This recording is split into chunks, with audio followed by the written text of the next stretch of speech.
So in this case, they're flying through the Mediterranean and they're getting video of Mount Etna as it's exploding. I'm sorry, can I just understand something? These two gray rectangles, because I watched this before, is that what it is, but it's been grayed out? Is that? No, we're going to see the object. They're going to zoom into it. Would you let the man explain, and then you can ask questions? I couldn't see it when I saw it. So what happens? These grayed out boxes, before we get to the actual object, that's where we have to redact information so that we don't give away the sensitive details about the platform or the sensors. So they're going to, while they're watching this plume, see an object that appears to come towards the plume and then go through the plume. Superheated ash and gas, and it looks to go through unfazed.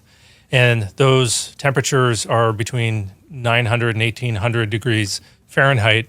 And so that would seem to be very anomalous.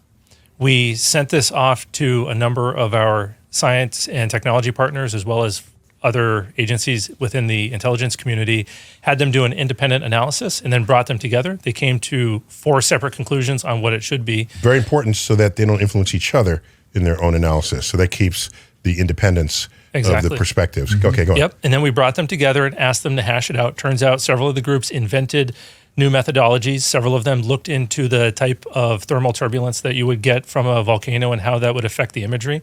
Bringing all that together, the new techniques, they were able to create a model that would predict where that anomalous object would be floating through the video.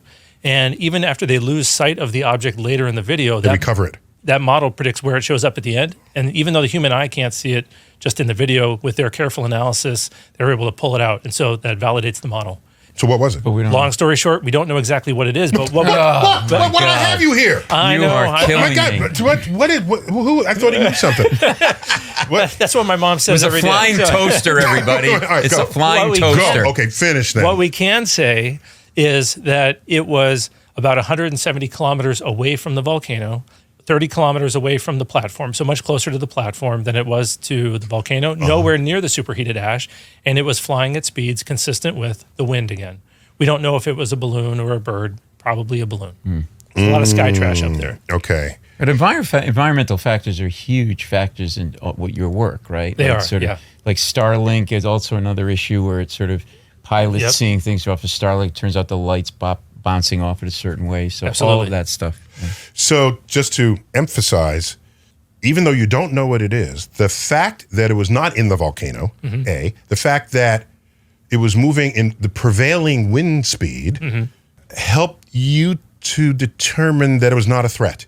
Yet not anomalous. And so for neither anomalous nor a threat. Right. Okay. And so for our assessments, if it's not both unidentified and anomalous, then it's no longer within our purview. We'll hand it off to the appropriate authorities to deal with it. Okay, but since it's not a threat, the lackey is over in the... As long as it's not that cop that couldn't figure out he was on a road.